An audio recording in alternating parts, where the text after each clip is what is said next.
আসসালামু আলাইকুম।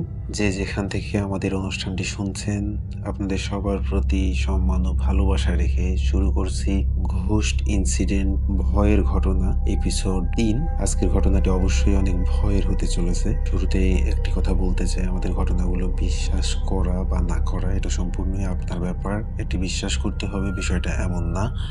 আমরা প্রচার করি দেশের বিভিন্ন জায়গায় ঘটে যাওয়া ভয়ানক যে ঘটনাগুলো যাদের সাথে ঘটে সেই ঘটনাগুলো আমরা প্রচার করে থাকি। এখানে সত্যতা যাচাই করার মতো তেমন কোনো পরিবেশ নেই। সত্যতা যাচাই করার মতো কোনো বিষয় না এটি। এটি শুধুমাত্র বিনোদনের জন্য আমরা প্রচার করে থাকি। আপনারও যদি আপনার আশেপাশে কোথাও কোনো ঘটনা ঘটে থাকে, আপনার পরিচিতদের সঙ্গে বা আপনার নিজের সঙ্গে ঘটে যাওয়া ঘটনা আমাদেরকে পাঠাতে পারেন। আমাদেরকে আপনার ঘটনা পাঠানোর জন্য আপনার ঘটনা লিখে আমাদের ঘোস্ট ইনসিডেন্ট ফেসবুক পেজে আপনার ঘটনা পাঠিয়ে দিন। অবশ্যই আমরা চেষ্টা করব আপনার ঘটনাটি প্রচার করার জন্য। আজকের ঘটনার প্রথমেই শুরুতে যেটি লেখা আছে সেটি আমি যেভাবে লেখা আছে সেভাবেই পড়ার জন্য চেষ্টা করছি। সাধারণত আমরা ঘটনা প্রচার করতেছি সেগুলো ইমেইল। আপনারা চাইলে আপনাদের ঘটনা রেকর্ড করেও আমাদেরকে পাঠিয়ে দিতে পারেন। আপনি যদি নিজে বলতে চান সেক্ষেত্রে আপনি আপনার ঘটনা রেকর্ড করে আমাদেরকে পাঠিয়ে দিতে পারেন। আমরা প্রচার করার জন্য চেষ্টা করব। যেহেতু আমাদের অনুষ্ঠানটি নতুন শুরু করা হয়েছে এবং এটি এপিসোড ৩, সেই ক্ষেত্রে আমরা সেরকম কোনো ঘটনা এখনো পাইনি যে আপনাদের রেকর্ড করা ঘটনা অথবা আপনারা নিজে এসে বলছেন এই ধরনের ঘটনা আমরা এখনো পাইনি, তাই আমরা প্রচার করতে পারছি না। আমরা শুধুমাত্র ইমেইল প্রচার করব। যিনি লিখেছেন যেভাবে লিখেছেন আমি সেভাবে বলার জন্য চেষ্টা করছি। নিজের লাশ যখন নিজের চোখের সামনে বড় বড় চোখ করে তাকিয়ে থাকে নিজের দিকে। ঘটনার শুরুতে এই কথাটা লেখা হয়েছে। অবশ্যই ভয়ের হতে চলেছে এই ঘটনাটি। আমি শুরু করছি। তিনি যেভাবে লিখেছেন সেভাবে পড়ার জন্য চেষ্টা করছি। ঘুমটা ভেঙে গেল, কারেন্ট চলে গেছে। ঘড়িতে রাত ১টা বাজে। ফোন হাতে নিয়ে জানালা খুলে দিয়ে বসলাম। বাইরে চাঁদের আলো ঘরে এসে পড়েছে। চারিদিকে সুন্দর এক পরিবেশ, হালকা বাতাস এসে লাগছে শরীরে। বসে আছি, হঠাৎ চোখে পড়লো কয়েকজন মানুষ হেঁটে যাচ্ছে পাশের রাস্তা দিয়ে। সাথে কিছু একটা নিয়ে অন্ধকারে ঝাপসা ঝাপসা দেখছি। চাঁদের আলোতে কতটা আর দেখবো। চোর ভেবে দরজা খুলে বেরিয়ে গেলাম বাইরে। মোবাইলে লাইটটা ধরে বলে উঠলাম, কে কে যায়, কে আপনারা? এই বলে আরেকটু সামনে যেতে দেখলাম কয়েকজন লোক সাথে একটা লাশ কাঁধে করে নিয়ে যাচ্ছে। ওদের দেখে বললাম, কে আপনারা? কেউ মারা গেছেন বুঝি? কোথায় নিয়ে যাচ্ছেন? আমার কথা শুনে কর্কশ গলায় একজন বলে উঠলো, আমরা পাশের এলাকার লোক, সামনে ওই যে কবরস্থান সেখানে যাচ্ছে লাশটাকে কবর দিতে। আমার বাসা থেকে কবরস্থান ৩ মিনিটের রাস্তা। ঘুমটা ভেঙে গেছে, আর ঘুম আসছে না। ভাবলাম যাই, আমিও যাই, মৃত মানুষ, ওদের সাথে গিয়ে জানাজা করে কবর দিয়ে আসি। এইভাবে ওদের পেছনে পেছনে হাঁটতে লাগলাম। বলতে গেলে সব মিলিয়ে তাও ৩০ থেকে ৪০ জন ছিল। যাই হোক, কিছুক্ষণের মধ্যে পৌঁছে গেলাম কবরস্থানে। সেখানে গিয়ে চুপ করে দাঁড়িয়ে রইলাম। হয়তো ২-৩ মিনিটের মধ্যে লাশটা কবরে রাখা হবে। মনে মনে ভাবলাম, আমি তো কবর দিতে আসলাম, তার লোকটা কে? আমার পরিচিত হতেও তো পারে। এই ভেবে পাশে থাকা লোকটাকে বললাম, ভাই কিছু মনে না করলে আমি কি একটু লাশটাকে দেখতে পারি? আমার কথা শুনে লোকটা কোনো কথা না বলে সামনে থাকা লাশের মুখটা খুলে দিলেন। আমি লাশের মুখটা দেখতেই চমকে উঠলাম। বুকের ভেতরে ধুপ করে উঠলো। এটি কি দেখলাম আমি? লাশটা আর অন্য কারো নয়, আমারই। নিজের লাশ নিজে কেমনে দেখছি? এটা কি হচ্ছে আমার সাথে? আমি তো বেঁচে আছি, তাহলে আমার সামনে কে এটা? স্বপ্ন না বাস্তব? ভয়ে ভয়ে পিছনে ফিরে তাকালাম।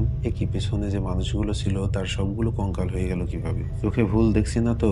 না ঠিকই দেখছি। বুঝতে দেরি হলো না আমার সাথে খারাপ কিছু ঘটতে যাচ্ছে। পিছনে কঙ্কালগুলো হাসতে লাগলেন। আমার ডানে বামে দুজন দাঁড়িয়ে আছে, খুবই ভয়ানক চেহারা তাদের। ওদের দেখে চিৎকার দেব শক্তি ছিল না আমার। আমি যেন বরফ হয়ে গেছি, নড়াচড়া করতেও পারছি না। হঠাৎ চোখের পলকে একটা ভয়ানক অবয়ব আমার সামনে এসে দাঁড়ালো। কি বলবো, তার মুখটা মনে হয় আগুনে পুড়ে, মুখের মধ্যে ঘাগুলো থেকে রক্ত পুঁজ বেয়ে বেয়ে পড়ছে। সবচেয়ে ভয়ের ব্যাপার হলো তার চোখ একটা। আমি বুক ফেটে চিৎকার দিচ্ছি কিন্তু আওয়াজ বেরোচ্ছে না। হঠাৎ সামনে থাকা ভয়ানক অবয়বটা বলে উঠলো, দাফন হবে, জীবিত মানুষের দাফন। এই বলে অট্ট হাসিতে মেতে উঠল।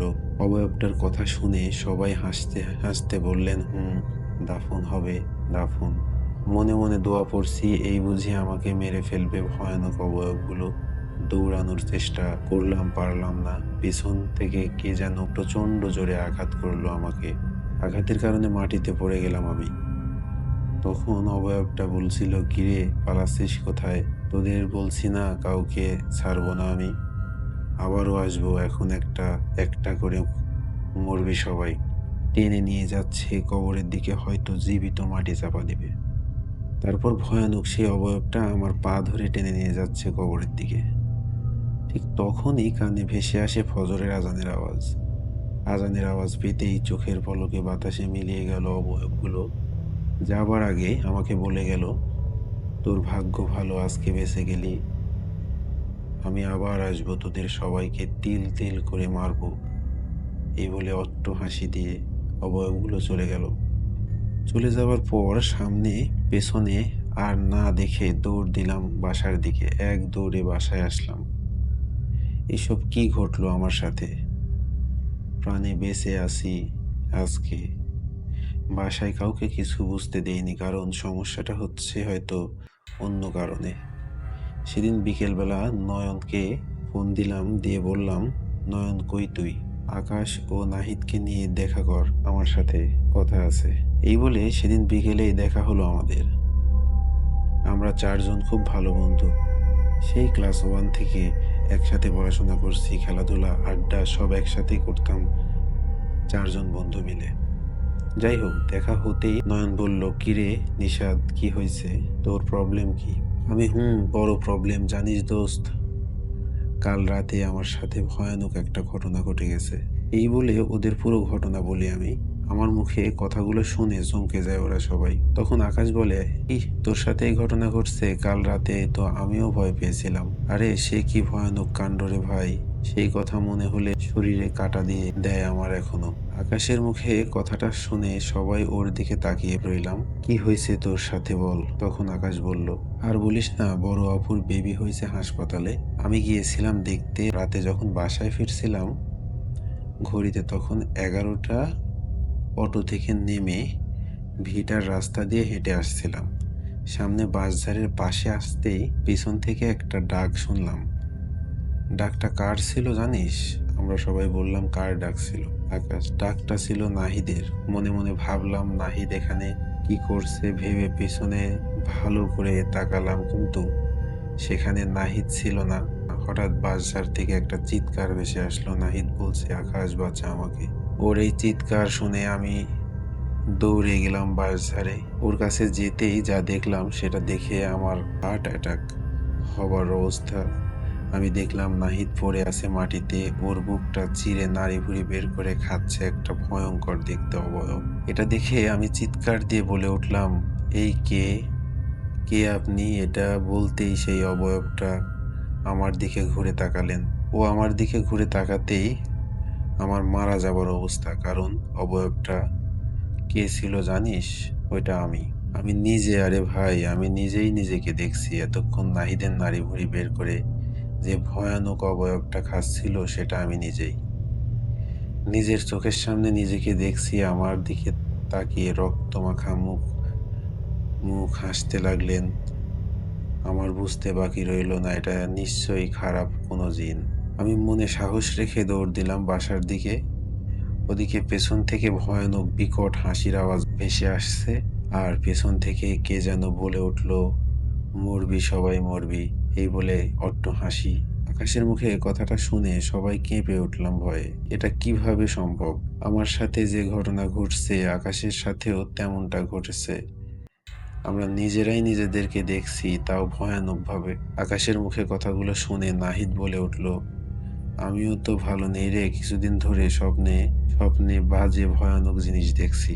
অনেকগুলো কালো ছায়া আমাকে ঘিরে রেখেছে, আর নিজেরা বলা বলি করছে, একে মেরে ফেলি না জীবিত কবর দেই। এসব দেখে ভয়ে ঘুম ভাঙে আমার। জানি না কি এসব হচ্ছে। আমি ভেবেছিলাম এটা শুধু আমারই সমস্যা, তাই তোদের কিছু বলিনি। নাহিদের মুখে কথা শুনে নয়ন বলল, এটার পেছনে নিশ্চয়ই কোনো কারণ আছে। জানিস, কিছুদিন ধরে আমার সাথেও কিছু ঘটছে। মাঝরাতে হঠাৎ ঘুম ভেঙে যায়। ঘুম ভাঙতেই দেখি আমার পায়ের কাছে কেউ একটা বসে আছে। আমি কিছু বলার আগে জানালা দিয়ে লাফ দিয়ে চলে যায়। নয়নের মুখে কথাটা শুনে ওর কাছে গিয়ে রেগে বললাম, ঠিকই হয়েছে, তোর জন্য এসব ঘটছে। আমাদের সাথে তুই বলছিলি না ওই বাড়িটার কথা? এই নিয়ে দুজনের মধ্যে ঝগড়া লেগে যায়। আকাশ ও নাহিদ আমাদের শান্ত করে বলে, ঝগড়া করলে সব ঠিক হবে না। সবাই মিলে এটা ভাব, এসব কেন হচ্ছে আমাদের সাথে?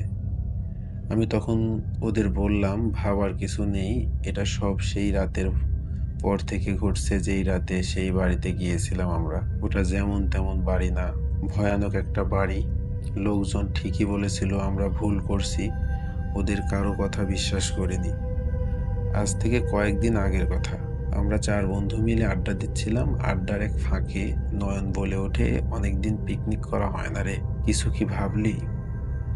ওর কথা শুনে আমরা বললাম, তা খারাপ হয় না, অনেকদিন পিকনিক করি না। তা কোথায় যাওয়া যায়? দূরে কোথাও যাব কি? তখন নয়ন বলে উঠল, আরে শোন, আমার মাথায় একটা আইডিয়া আসছে। আমাদের পিকনিকটা হবে রাতে, আর অন্যরকম, অন্য জায়গায়। ওই যে পাশে জঙ্গলে পুরনো জমিদার বাড়ি আছে না, সেখানে। ওর মুখে কথাটা শুনে নাহিদ বলে উঠল, তা মন্দ হয় না। তোর চিন্তাটা আসলে অন্যরকম। আরে তোদের দুজনের মাথা ঠিক আছে তো? নাকি জানিস না ওই জমিদার বাড়িটা ভালো না? শোন, আমি দাদুর মুখে শুনেছি যুদ্ধের সময় ওই জমিদার বাড়ি থেকে সবাই পালিয়ে যায়। তখন থেকে বাড়িটা পড়ে আছে। লোকে এখন ওটাকে ভূতের বাড়ি বলে জানে। আমার মুখে কথাটা শুনে নয়ন ও নাহিদ হা হা করে হাসতে লাগলেন আর বললেন, তুই ভূত বিশ্বাস করিস? ওদের থামিয়ে আকাশ বলল, আরে থাম তো, নাহিদের কথাটা একটু ভেবে দেখ। যা করব ভেবে করা ভালো। নয়ন বলল, আরে কিছু হবে না, তুইও কি পাগল নাকি? আরে আমরা 4 জন একসাথে থাকবো, সেখানে রান্না হবে, সারা রাত ওই বাড়িতে কাটিয়ে সকালে ফিরবো, ঠিক আছে? নয়নের কথায় নাহিদ ও আকাশ রাজি হলেন। আমি একা আর কি বলবো? ওদের কথা মতো আমিও রাজি হলাম। তার পরের দিন রাতে 9টার দিকে সবাই মিলে একসাথে হয়ে সবকিছু নিয়ে রওনা করলাম জঙ্গলে থাকা পুরনো জমিদার বাড়িতে। জঙ্গলের রাস্তা দিয়ে হাঁটছি, কিছুক্ষণ পর আমরা পৌঁছে গেলাম সেই জমিদার বাড়িতে। পৌঁছানোর পর সবাই বলাবলি করলাম, সবাই ঠিকই বলে রে, এই বাড়িটা দেখতে এখন ভূতের বাড়ি লাগে। চারিদিকে দেখ কি রকম মাকড়সার জাল ছড়িয়ে আছে, এই বলে হাসতে লাগলাম। যাই হোক, একটু জায়গা পরিষ্কার করে সেখানে জিনিসপত্র রাখলাম। রান্না করার জন্য কাজ শুরু করলাম। সবকিছু গুছিয়ে রান্না করা শুরু করলাম। সবাই বলাবলি করতে লাগলাম, আজ রাতটা অনেক মজা হবে রে, চিকেন বিরিয়ানি হবে, আরো মজা হবে যদি ওই জমিদার বাড়ির পেতনিগুলো আমাদের সাথে বিরিয়ানি খায়, এই বলে হাসতে লাগলাম। আকাশ রান্না করছে, ওর পাশে বসে আছি আমি। একটু দূরে নাহিদ ও নয়ন বসে আছে। এক সময় নয়ন বলে উঠল, বাড়িটা অনেক পুরনো, তোরা রান্না কর, আমি বাড়িটা একটু ঘুরে দেখি। ওর কথা শুনে বললাম, এই না, রাতের বেলা যাস না, বাদ দে। আমার কথা শুনে নয়ন বলল, আমি তোর মতো ভীতু না, বুঝলি? এই বলে সে চলে গেল পুরো বাড়িটা ঘুরে দেখতে। নয়ন যাবার বেশ কিছুক্ষণ পর আমি নাহিদকে বললাম, আরে নাহিদ, দেখ তো নয়নটা কই গেল? রান্না তো প্রায় শেষ হয়ে এলো। আমার কথা শুনে নাহিদ চলে গেল নয়নকে খুঁজতে। আকাশ রান্না করছে, আমি পাশে বসা। হঠাৎ চিৎকার ভেসে আসলো। চিৎকার শুনে আমি আকাশকে বললাম, কিরে, কে চিৎকার দিল? ওদের কিছু হলো না তো? তুই রান্না কর, আমি দেখি। এই বলে মোবাইলের লাইটটা জ্বালিয়ে খুঁজতে লাগলাম ওদের। সত্যি বাড়িটা অনেক ভয়ানক। দেখতে রাতের অন্ধকারে আরো ভয়ানক লাগছে। আমি ওদের খুঁজছি আর ডাকছি, নয়ন, এই নয়ন, নাহিদ কই তোরা? আমার কথায় কোনো আওয়াজ পেলাম না। অনেক বড় বাড়ি, কোথায় গেল কে জানে। আমি একটা করে রুম খুঁজে দেখছি ওদের, কিন্তু পাচ্ছি না। হঠাৎ একটা আওয়াজ পেলাম, হাড় চিবানোর আওয়াজ। একটু সামনে যেতেই দেখলাম নাহিদ ও নয়ন বসে কি যেন করছে। আমি ওদের কাছে গিয়ে বললাম, কিরে, কত করে ডাকছি, শুনছিস না কেন? এই বলে ওদের একদম কাছে চলে গেলাম। কাছে যেতেই দেখলাম ওরা ওদের নিজেদের হাত চিবিয়ে খাচ্ছে, আর একজন আরেকজনকে বলছে, খুব মজা রে হাত খেতে। এটা কি করছে এরা? হাত বেয়ে পড়ছে রক্ত, নিজের হাত নিজেই কেমনে খাচ্ছে, এটা দেখে একটা চিৎকার দিয়ে দৌড় দিলাম। এক দৌড়ে হাঁপাতে হাঁপাতে আকাশের কাছে গিয়ে বললাম, আকাশ শোন ভাই, পরিস্থিতি ভালো না, আমি খারাপ কিছু দেখছি। এই বলে আকাশকে বললাম, জানিস, নাহিদ ও নয়ন দেখলাম ওরা নিজেরাই নিজেদের হাত চিবিয়ে খাচ্ছে। আমার মুখে কথাটা শুনে আকাশ একটা হাসি দিয়ে বলল, এ আবার কঠিন কি? এই দেখ আমিও খাই। এই বলে আকাশ ও আমার সামনে ওর হাত আঙ্গুলগুলো চিবিয়ে খেতে লাগলো। এই দৃশ্য দেখে আমি ছিটকে ৫ হাত পেছনে সরে গেলাম আর বললাম, এই কি হয়েছে তোদের? এই আকাশ ঠিক আছিস তো? আমার হার্টবিট বেড়ে গেছে, শরীর কাঁপছে, নিশ্চয়ই খারাপ কিছু হতে চলেছে সেখানে। এক মুহূর্ত দেরি না করে চিৎকার দিয়ে দৌড় দিলাম। তখন মনে হচ্ছে আমার পেছনে ঝড় শুরু হয়েছে। গাছপালাগুলো মনে হয় ভেঙে পড়বে মাটিতে। পেছন থেকে বিকট হাসির আওয়াজ ভেসে আসছে। মনে হচ্ছে আমার পেছন থেকে অনেকগুলো কুকুর দৌড়াচ্ছে, আমাকে মনে হয় ছিঁড়ে খাবে।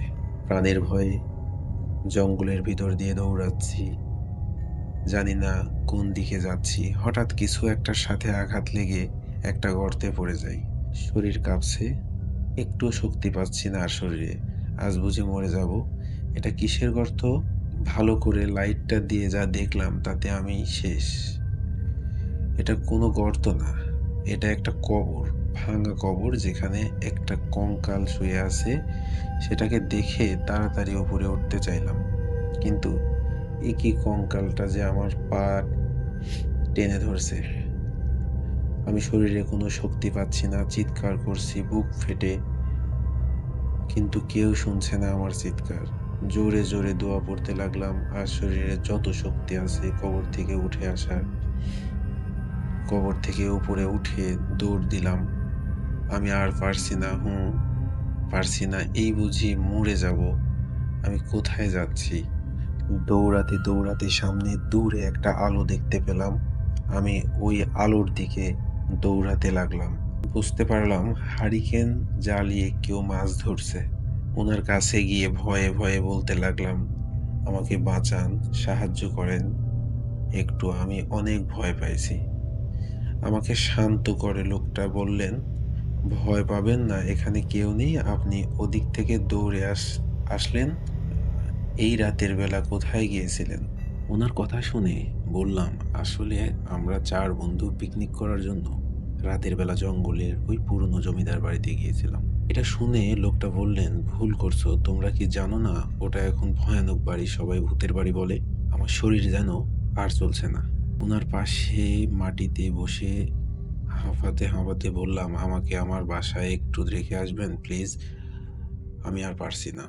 তখন ওই লোকটা বললেন, রাত তো প্রায় শেষের দিকে, কিছুক্ষণের মধ্যে হয়তো ফজরের আজান দেবে।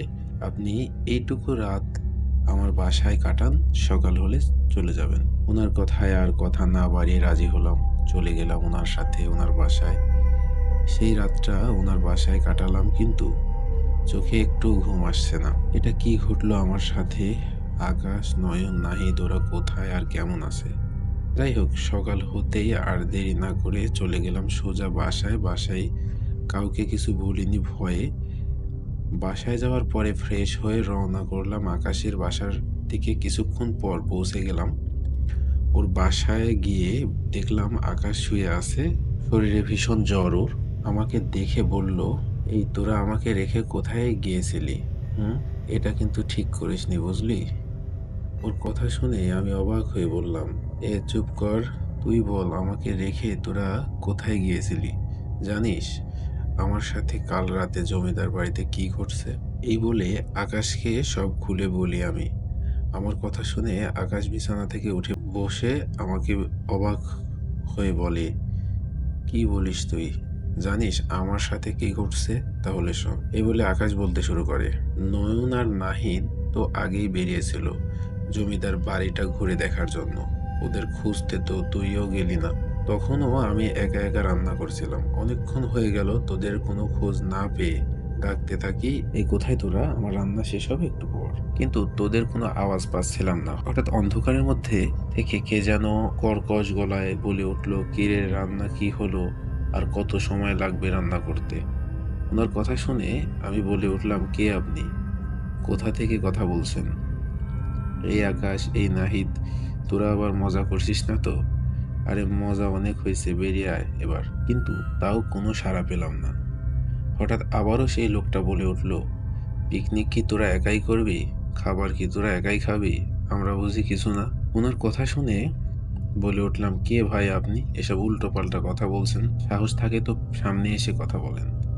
আমার কথা শুনে পাশের ঝোপ থেকে একজন লোক বেরিয়ে আসতে লাগলো। ওনাকে দেখে তো আমার জানে মানে শুকায় গিয়েছিল।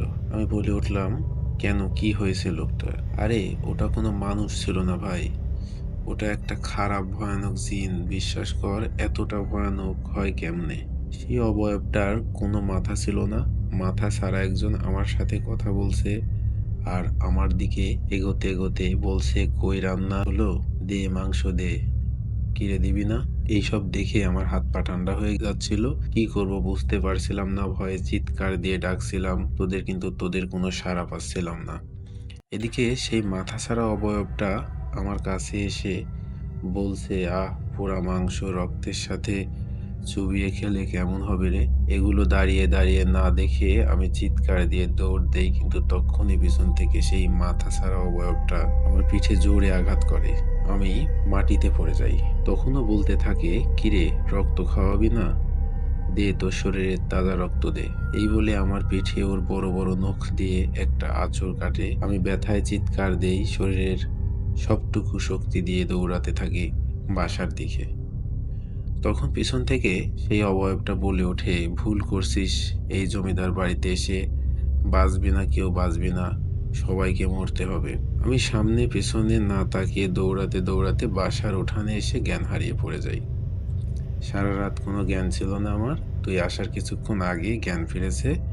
আমার শরীরে এখনো অনেক জ্বর। আকাশের মুখে কথাগুলো শুনে বলে উঠলাম, আমি আগেই বলেছিলাম ওখানে না যেতে। এবার তো শান্তি হলো, তাই না? ভাগ্য ভালো, দুজনে জানে বেঁচে গেছি। ওই জমিদার বাড়িতে না গেলে এমনটা হতো না। আচ্ছা, নয়ন ও নাহিদের কি খবর? এই আকাশ, চল তো ওদের বাসায় যাই। এই বলে নয়ন ও নাহিদের সাথে দেখা করলাম। দুজনে একসাথে করে জিজ্ঞেস করলাম, এই কোথায় গিয়েছিলি তোরা? আমার কথা শুনে নাহিদ ও নয়ন একজন আরেকজনের দিকে তাকিয়ে ভয়ে ভয়ে বলল, সে কি ভয়ানক কাণ্ড রে ভাই। নয়ন বলল, তোদের সবাইকে রেখে তো আমি জমিদার বাড়িটা ঘুরে দেখছিলাম। ঘুরতে ঘুরতে এক সময় নাহিদ চলে আসে আমাকে ডাকতে। তখন দুজনে মিলে ঘুরছিলাম বাড়িটা। হঠাৎ জমিদার বাড়ির ওপর তলা থেকে একটা আওয়াজ পেলাম, মনে হচ্ছে কেউ নূপুর পরে হেঁটে যাচ্ছে। তখন আমি ও নাহিদ দুজন দুজনের দিকে তাকিয়ে বললাম, কিসের আওয়াজ, চল তো দেখি। এই বলে উপরে উঠতে লাগলাম সেই আওয়াজ লক্ষ্য করে। উপরে ওঠার পর খুঁজতে লাগলাম আওয়াজটা আসে কোথা থেকে। হঠাৎ আমাকে থামিয়ে বলে, নয়ন থাম, ওই দেখ কে যেন হেঁটে যাচ্ছে। নাহিদের কথায় দুজনের দেয়ালের আড়ালে গিয়ে উকি মেরে দেখলাম একটা মেয়ে হেঁটে যাচ্ছে। তার বড় বড় লম্বা চুল, কিন্তু ওর পেছনের দিকটা দেখা যাচ্ছে, মুখ দেখা যাচ্ছে না। দুজনে মেয়েটার পিছে পিছে যেতে লাগলাম। উপরে এক কোণের একটা রুমে ঢুকে পড়লো সেই মেয়েটি। দুজন তখন মজা করে বলতে লাগলাম, এটা কে রে? জমিদারের মেয়ে আবার ভূত হয়ে ফিরে আসলো নাকি, নাকি কোনো পরী? চল তো গিয়ে দেখি সে কেমন পরী। এই বলে দুজনের সামনে এগিয়ে যেতে লাগলাম। ওই মেয়েটা যে রুমে ঢুকছে সেই রুমের কাছে গিয়ে দরজার ফাঁক দিয়ে তাকালাম। রুমের মধ্যে মেয়েটা জানালার দিকে হয়ে বসে গুনগুন করে গান করছে। দুজনে ভাবতে লাগলাম, কে রে রাতের বেলা? আমরা কিছু বলে ওঠার আগে মেয়েটা মিষ্টি সুরে বলে উঠল, আসো ভিতরে আসো, বাহিরে লুকিয়ে দেখছো কেন? আমি তো তোমাদেরই অপেক্ষা করছিলাম। মেয়েটার কথা শুনে দুজনে চমকে গেলাম, কারণ মেয়েটা তো আমাদের এখনো দেখেনি, কখনো দেখেনি। সে জানালার দিকে মুখ করে কথা বলছে, তাহলে আমরা যে লুকিয়ে দেখছি সেটা জানলো কেমনে? আমি কিছু বুঝতে পারছি না কি করব। তখন মেয়েটা আবারও বলে উঠল, কি হলো, আসো ভিতরে। আমরা দুজন ভয়ে ভয়ে ভিতরে ঢুকলাম। ঘরটা বেশ পুরনো, চারদিকে মাকড়সার জাল বেঁধেছে। লম্বা চুল ছেড়ে দিয়ে মেয়েটা বলে উঠল, জানো আমার খুব কষ্ট, আমার গান কেউ শোনে না, তোমরা কি আমার গান শুনবা? মেয়েটার কথা শুনে আমরা বলে উঠলাম, কিন্তু আপনি কে? এই রাতের বেলা কি করছেন এই জমিদার বাড়িতে? আমাদের কথায় কোনো কথা বললেন না মেয়েটি। আমরা আবারও বলে উঠলাম, বলেন কে আপনি? এদিকে ঘুরেন তো, আপনার মুখ দেখতে পাচ্ছি না। আমাদের কথা শুনে মেয়েটা আমাদের সামনে মাথাটা ঘুরিয়ে দিলেন। এ কি দেখলাম, মেয়েটার শরীর সামনের দিকে আর মাথাটা পেছন দিকে। মেয়েটার মাথা ঘুরিয়ে বলল, দেখো, ভালো করে দেখো, কি চিনতে পারো আমায়? এই বলে ভয়ানক হাসি দিল। কি বলবো বলার ভাষা নেই। মেয়েটার মুখে কাটা দাগ, কে যেন মুখে কিছু একটা দিয়ে কোপ মেরেছে। চোখ দুইটার কথা কি বলবো, চোখের কোনো মনই নেই, পুরো চোখটা সাদা। এটা দেখে দুজনকে ধরে কাঁপতে লাগলাম। পেছন থেকে দরজাটা ঠাস করে লেগে গেল। বাহিরে মনে হচ্ছে প্রচুর ঝড় শুরু হয়েছে। ভয়ে দুজনে বের হতে চাইলাম সেখান থেকে, কিন্তু দরজা তো লাগানো, বেরোতে পারছি না। ওদিকে সেই ভয়ানক মেয়েটা হাসতে হাসতে বলছে কোথাও যেতে পারবি না। কি করব, আমরা দুজন জোরে জোরে চিৎকার দিতে লাগলাম আর দরজা ধাক্কাতে লাগলাম। ধাক্কাতে দরজা খুলে গেল। বাহিরে অনেক অন্ধকার। দুজনে দৌড় দিলাম। নিচের দিকে এসে চিৎকার দিয়ে ডাকছিলাম তোদের কোনো আওয়াজ পেলাম না। সেখানে দুজনে বুঝতে পারলাম আমাদের সাথে খারাপ কিছু ঘটবে, তাই দেরি না করে দৌড়াতে বাসায় আসছি। আমরা বাসায় আসার পরও শান্তিতে থাকতে পারিনি। বারবার মনে হচ্ছিল বাসার উঠোনে কেউ দাঁড়িয়ে আছে। চোখে ঘুম আসলে হঠাৎ ঘুম ভেঙে যায়। তখন মনে হয় পায়ের কাছে কেউ বসে আছে। সরি রে, আসলে তোর কথা শুনলে আমাদের সাথে এরকম হতো না। এই কথাগুলো নয়ন ও নাহিদ বলছিল আমাদের। আমিও আকাশ দুজনে শুনছিলাম। ওদের কথা শুনে বললাম, দেখ, 4জনই বেঁচে ফিরছি, এর মানে এই না আমাদের বিপদ কেটে গেছে। বড় কোনো সমস্যা হবার আগে চল কোনো কবিরাজের কাছে যাই। আমার কথায় সবাই একমত হয়ে বলল, সেটাই করি, সেটাই মনে হয় ভালো হবে। কথা মতো একজন কবিরাজের কাছে গেলাম। ওনার কাছে গিয়ে সব খুলে বললাম ওনাকে। আমাদের মুখে কথা শুনে কবিরাজ বললেন, ভাবসাব তো ভালো দেখছি না। আচ্ছা তোমরা বসো, আমি দেখি সেই জিনকে হাজির করতে পারি কিনা, দেখি তাদের সাথে কথা বলতে পারি কিনা। এ বলে কবিরাজ একটা গোল বৃত্ত এঁকে তার মাঝে বসে বিড়বিড় করে কি যেন পড়তে লাগলেন। আমরা পাশে বসে দেখছিলাম। 20 মিনিটের মতো কবিরাজ চেষ্টা করছে, কিন্তু কাজ হচ্ছে না। হঠাৎ করে আশেপাশের পরিবেশ বদলায়। চারিদিকে গাছপালাগুলো মনে হয় ভেঙে পড়বে। প্রচন্ড বাতাস শুরু হলো। রুমের মধ্যে থাকা লাইটটা ফেটে গেল। সে কি ভয়ানক কাণ্ড! আমাদের সামনে হঠাৎ কবিরাজকে যেন বুকের মধ্যে একটা আঘাত মারলেন। কবিরাজ 5 হাত পেছনে পড়ে গেলেন। আমরা দৌড়ে তার কাছে গেলাম। রক্ত আসছে কবিরাজের মুখ দিয়ে। ওনাকে তুলে বিছানায় শুইয়ে দিলাম। বেশ কিছুক্ষণ পর কবিরাজ আমাদের সবাইকে বললেন, দেখো, এটা আমার দ্বারা হবে না। এই জিনগুলো কাফের জিন, খুব খারাপ। এরা কালো জাদু শেখার জন্য মাঝে মাঝে ধ্যানে বসে। তোমরা জানো তোমরা কি করছো? সেই জঙ্গলে জমিদার বাড়িতে এই জিনেরা থাকতো। অনেক বছর ধরে তারা একটা সাধনায় বসেছিল। তারা যখন ধ্যান করছিল তখনই তাদের ডিস্টার্ব করছো তোমরা পিকনিক করতে গিয়ে। কবিরাজ আমাদেরকে বললেন, আমার দ্বারা এটা সম্ভব না। এরা কাফির জিন, কালো জাদুতে এরা ওস্তাদ, এদের শক্তিও অনেক। তোমরা কোনো বড় কবিরাজ বা হুজুরের কাছে যাও, আর হ্যাঁ, সাবধানে থেকো। কবিরাজের মুখে এসব কথা শুনে টেনশনে পড়ে গেলাম। কি করব এখন আমরা? একজন আরেকজনকে বলা বলি করছি, কি করি কি করব, এখন আর কি করার আছে? ভুল তো একটা করেই ফেলছি, এখন জীবন বাঁচাতে হবে। এই ভেবে সবাই চিন্তা করলাম অন্য কোনো কবিরাজের কাছে যাব। কথা মতো 2 দিন পর অন্য একটা কবিরাজের কাছে গেলাম। গিয়ে সব খুলে বললাম। কবিরাজ আমাদের কথা শুনে বললেন, বুঝলাম, আসলে এরা খারাপ জিন। এদের কেউ ডিস্টার্ব করলে বা কোনো কাজে বাধা দিলে এরা তাদের পিছু ছাড়বে না। আমি দেখছি কি করা যায়। এই বলে কবিরাজ কিছু কাজ করলেন ও আমাদের সবাইকে একটা করে তাবিজ দিয়ে বললেন, এটা পড়ে থাকবে সব সময়, আশা করি কিছু হবে না আর। কবিরাজের কথা মতো তাবিজ নিয়ে সান্ত্বনা পেলাম। সবাই ভাবলাম এখন মনে হয় সব ঠিক হয়ে যাবে। এভাবে কিছুদিন চলে গেল, কারো সাথে কিছু ঘটেনি। বেশ কিছুদিন যাবার পর এক সকালবেলা নাহিদ দৌড়াতে আমার বাসায় এসে বলল, সর্বনাশ হয়েছে রে। ওকে হাঁফাতে দেখে বলে উঠলাম, আরে এভাবে দৌড়ে আসলি কেন? আর কি সর্বনাশ হয়েছে? বস এখানে, আমরা কথা বলি। বল কি হয়েছে? আমার কথা শুনে ভয়ে ভয়ে বলে উঠল, ভাই কি বলবো বলার ভাষা নাই।